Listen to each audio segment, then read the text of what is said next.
really privileged to be at the Dubai Future Accelerator today, and it's this amazing, amazing campus here, and wonderful people sitting in and these various cubicles, and really they are building the future. They're really building the future of Dubai, and hopefully from here to the rest of the world. That is the ethos of this place.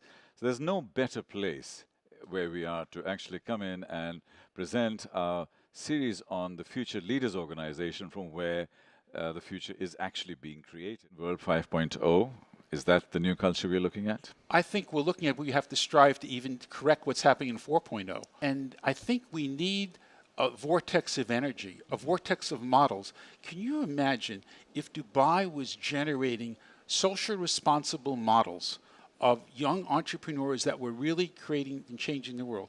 So I think one of the most successful change agents of business models in the world was Uber, right? Mm-hmm. What did Uber do? It created this thing called the shared economy. On one hand, you had drivers who had time, mm-hmm. and they wanted to make some money, right? And they had a driver's license and a car. Mm-hmm. And what did they have on the other side? People that wanted to ride, they wanted to be able to call it up on their mobile phone, mm-hmm. right? And they wanted to do that very easily. And what happened in the middle? Some very smart person was a matchmaker. They used the technology and made a marriage. Sure. Why don't we create this middle ground? We call it the Global Transformation Corps, gtcorps.com, mm-hmm. a little advertisement. Okay. And we want to create this mechanism which will match these entrepreneurs with the kind of training that they can really create society 5.0, what I call strategic harmony. And it's not soft. It's very powerful because it's driven by data and it's driven by connectivity, but it also is driven by values. You know, this spirit that you have inside you, how do you teach that spirit to young entrepreneurs that are here? Well, I always say that there is nothing impossible. You have to do it. If you believe in it, it has to come from your guts.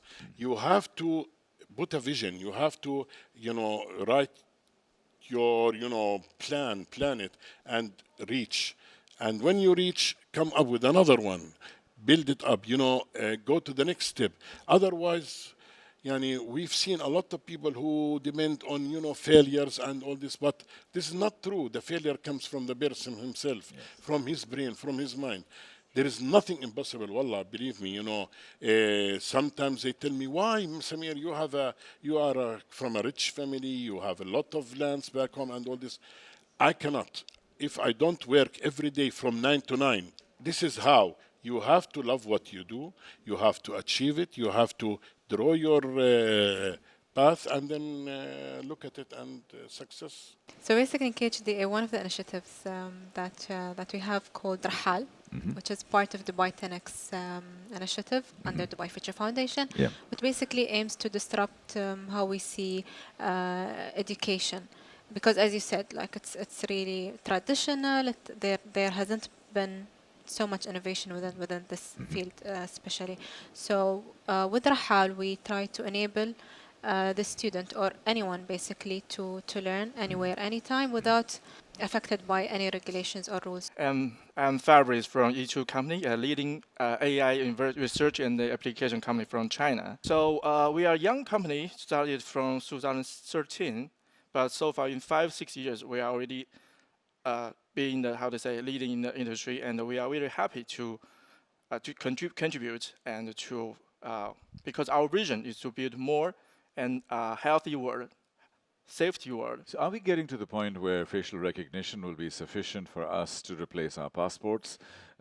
Because you're walking through an airport, facial recognition, all the verification can be done. By the time you get close, maybe an iris recognition and you're through. In other words, I don't have to stop. Basically, we can break down this question into it's like face access. Mm-hmm. You can have your face to access in different level. In somewhere, it's open for everyone. Mm-hmm. You just walk into, you no need for any verification. In somewhere, you need multiple verification, like face, fingerprint, iris, everything, like ID maybe. Mm-hmm. So we can find somewhere where face is reliable mm-hmm. to a certain level, like maybe airport. You don't have, you can afford 1 or 2 mistakes in 1 million or 2 million.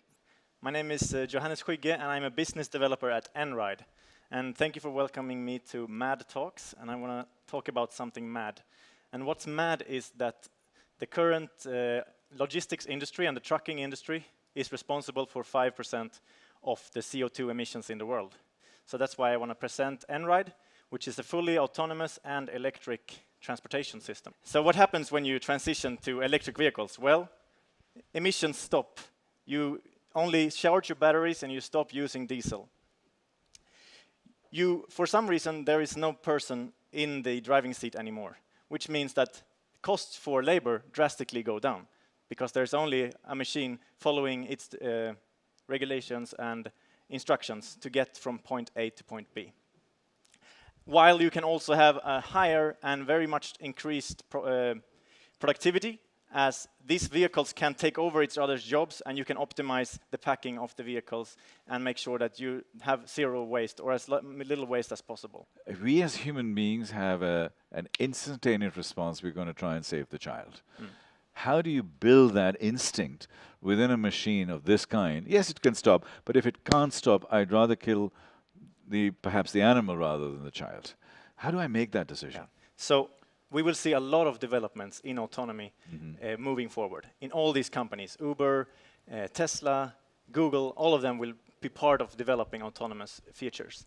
The reason why we haven't seen autonomous and electric trucks coming out in the market is because everyone is preparing for the worst, preparing for complex urban environments with kids and families and animals.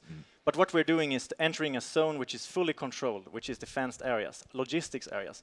There you will not see kids or situations where it's stopping is a problem. So there you have a control environment and you can pre-plan the routing, and if something unplanned happens, you stop. So as we all been talking about a lot about the technology, artificial intelligence, machines helping us in day-to-day life and making our job easy, one thing is what I feel is being really neglected for so long. That's our own machine, which is our own body. We've seen people talk so much into the new day-to-day technologies coming up, but then everybody's forgetting that we have our own machine to work on, which has to be informed on the healthcare. Scanbo has the future that we have in our hand. We have made this device and a platform, and on top of that, we have a machine learning algorithm which foresees any small deviation which happens in your vital and tells you immediately. Where I'm going with this is that, and it's interesting that you're talking about some of these developing countries, because I think most of them will be more than happy with 80% accuracy or 90% accuracy, because if you get an early warning signal, then it doesn't actually have to be 100%. At least you're there and you're measuring yourself regularly. It's both, if I tell you, because I spoke about India and we're talking to Africa as well. Both the markets are right now, they really need affordable healthcare to come in. But at the same time, we already have spoken to people in UK NHS, and we see acceptability over there. They have the aging population. The consumables that they're using for the glucose test are really expensive. They have these nursing centers and care center place for the old age people. So burden is a lot on their healthcare system. The problems can be different. Here maybe the patient must be suffering more. There maybe the healthcare system must be burdening. But the affordable healthcare and the connecting remote patient to doctor is nowhere right now. So equally, developed nations are also much open for these kind of technologies to come in the healthcare. I'm Justin. I'm the CTO of Root Connect. We're a small startup company based in Cardiff, fresh spin-off from Cardiff University. Our company name is Root Connect, and what we're about is smart data and eventually empowering autonomous vehicles. Main aim of our company is reducing the traffic flow, making it more efficient, and reducing emergency response times. So how do we do this? Well, it's not an overnight process. We have to first build trust. So effectively, your data. So if those are the various routes, and you want to get from here to here, your data will enable us to understand, oh, this particular road is congested. This is where articulated lorries are, but this is easier, so you can actually pass through that, and that's happening in real time. Okay, not only will it be happening in real time, but you will be having a semi-processed data stream coming towards you. Now, by semi-processed, we're inquiring at the moment about installing localized AI within the small nodes that will be mounting on major street corners that allow cellular communications between the Dubai police headquarters and our system. Now, with that, if the data systems can be or sorry, if the data stream you're receiving as an emergency service can already be told there is congestion at here, here, and here, without going back to the Dubai headquarters, okay, to then come back out again, you're saving yourself a couple of seconds there. And in this game, points equal prizes.